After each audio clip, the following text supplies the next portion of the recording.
कुशीनगर, गोरखपुर, अयोध्या, श्रावस्ती, इस परिक्षेत्र में बौद्धिस्ट लोग आते जाते रहते हैं। तो गौतम बुद्ध भगवान ने इस परिक्षेत्र में बौद्ध धर्म का बहुत प्रचार प्रसार किया। सभी लोग बौद्धिस्ट होने लगते हैं। तो काशी के जो पंडा पुजारी होते हैं उनके मन में आता कि सभी लोग बौद्धिस्ट हो जाएंगे तो हम लोगों का धंधा पानी चौपट हो जाएगा। लोगों के मन को कन्वर्ट करने के लिए और काशी की तरफ आस्था जोड़ने के लिए काशी के लोग उसमें एक शब्द का प्रयोग करते हैं कि जो काशी मरेगा मोक्ष पाएगा, जो मगर मरेगा नरक जाएगा। ऐसी कहानी फैला देते हैं। तो इधर के जो लोग होते हैं उनकी बात पर विश्वास करने के बाद धीरे धीरे काशी में जाकर शरीर त्यागने लगते हैं, जिसको काशी करवट कहा जाता है। तो कबीर साहब के आने से पहले इधर और संत भी आते हैं जो पानी मांगते हैं, पानी की जगह उनके बर्तन में मिट्टी या धूल भर के दे देते हैं। तो उन संतों के मुख से सवाल निकल जाता है कि आज से क्षेत्र में सूखा पड़ेगा या धूल उड़ेगा। उस समय के बाद इस क्षेत्र में धीरे धीरे वर्षा कम होने लगती है। काफ़ी उपचार किए जाते हैं सभी धर्मों के अनुसार, लेकिन वर्षा नहीं होता। फिर यहाँ का जो राजा होता है जनता दरबार लगाता है। उस जनता दरबार में सभी परंपराओं के संत लोग आते हैं। तो संत लोग कहते हैं भाई हम लोगों में इतनी शक्ति नहीं जो हम वर्षा करा सकें, लेकिन कबीर साहब रहते हैं काशी में, अगर उनके पास जाएंगे कुछ न कुछ समस्या का निदान हो जाएगा। यहाँ का जो राजा होता है अपने साथियों साथ ले कबीर चौरा बनारस जाते हैं और पूरे यहाँ की व्यवस्था बताते हैं कि कुछ लोगों ने संतों को सताया, उनकी वाणी वचन से क्षेत्र में सूखा पड़ा है, जनता परेशान है। और कुछ संतों ने कहा कि आपके चलने पर वहाँ वर्षा हो सकती है।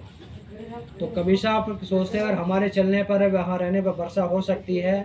तो जैसे ही कबीर साहब काशी से मगर के लिए चलते हैं, उस समय के काशी के लोग वही बात कबीर साहब के सामने रखते हैं कि आपका वृद्ध शरीर है और आप उस क्षेत्र में जा रहे लोग मरने के बाद नरक जाते हैं, और उस मातृभूमि को छोड़कर जा रहे लोग मरने के बाद स्वर्ग जाते हैं या मोक्ष पाते हैं। तो कबीर साहब अपना चिंतन करते हैं, वो सोचते हैं कि इन लोगों के अनुसार मैं भी अपना शरीर काशी में त्यागा तो काशी के पंडा पुजारी लोगों के मन में भ्रांति फैला देंगे, कबीर साहब भी मुक्ति पाने के लिए काशी में शहर त्यागे।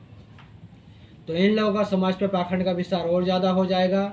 तो कबीर साहब निर्णय लेते हैं कि मैं अपना शरीर काशी में त्याग कर मगर में ही त्यागूंगा। तो वहाँ पर एक वाणी बोलते हैं, क्या काशी क्या ऊसर मगर जो हृदय राम बसो हो मोरा, जो काशी तजे कबीरा तो राम ही कौन नहीं हो रहा। कबीर साहब कहते भाई जिसने अपने हृदय राम को जाना है कहीं मरेगा मोक्ष पाएगा। खाली काशी में ही मरने से मोक्ष मिलता है, तो किसी भगवान की या राम की कोई ज़रूरत ही नहीं। तो कबीर साहब उस पाखंड को ख़त्म करने के लिए, भक्ति की शक्ति को दिखाने के लिए काशी छोड़कर मगर आते हैं। यहाँ से 2 किलोमीटर दूर कबीर धुनी है, वहीं पर कबीर साहब ठहरते हैं। कबीर साहब का नाम सुनकर गोरखपीठ के गोरखनाथ संत भी आते हैं जो उस समय वर्तमान समय में रहे होंगे। तो गोरखनाथ जी के मन में आता भाई काशी से कबीर साहब को बुला के लेकर आए, ये लोग हमारे पास नहीं आए, पानी तो हम भी दे सकते थे। तो कबीर साहब उनकी भावना को समझ जाते हैं। जैसे जनता कबीर साहब के पास आती है गोरखनाथ जी के पास भेज देते हैं। तो गोरखनाथ जी अपनी ज्ञान शक्ति से पैर लगाते हैं, कुछ पानी की शोध क्रिया चलता है। तो जनता कहते भाई इतने पानी से पूरे समाज की व्यवस्था नहीं हो सकती। तो गोरखनाथ जी कहते भाई जितने मेरे अंदर शक्ति थी लगा दी, मैं कुछ नहीं कर सकता। उसके बाद फिर जनता फिर कबीर साहब के पास ही आती है। तो कबीर साहब अपने ध्यान में जाते हैं, अपनी ध्यान शक्ति के धार से वर्षा कराते हैं।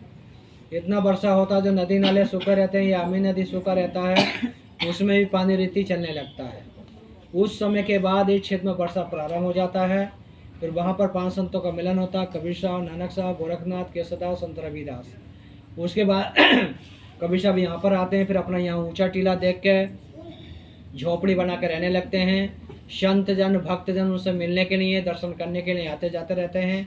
जब ज़्यादा भीड़ होने लगती है तो पीछे कबीर गुफा, जब कबीर साहब बैठ कर अपना ध्यान करते हैं।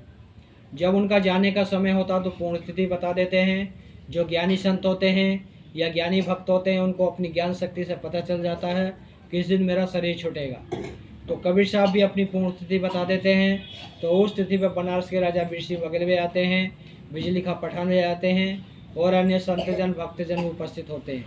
तो कबीर साहब कहते भाई हमारा अब जाने का अंत समय है, हम झोपड़ी में जा रहे हैं। जब तक आप लोगों को लगे कि हम जीवित हैं तो जब तक झोपड़ी नहीं खोल के देखना, जब आप लोगों को लगे कि मैं चला गया तो झोपड़ी में खोल कर देख लेना।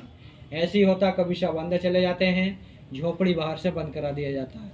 जब तक लोगों को महसूस होता कबीर साहब जीवित हैं, कोई विचार नहीं किया जाता। जब लोगों को लगता कबीर साहब चले गए तो खोलने का विचार किया जाता।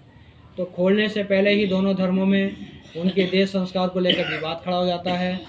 हिंदू राजा कहते हैं हमारे गुरु थे, हम अपने धर्मानुसार उनका संस्कार करेंगे। मुस्लिम राजा कहते नहीं हमारे गुरु थे, हम अपने धर्मानुसार उनका संस्कार करेंगे। यही विवाद दोनों में चलता रहता है, कोई भी किसी की बात को सुनने के लिए तैयार नहीं होता। तो उसी परिस्थिति में दोनों में निर्णय होता है कि अभी युद्ध करेंगे, युद्ध में जो जीतेगा भाई उनका संस्कार करने का अधिकारी रहेगा।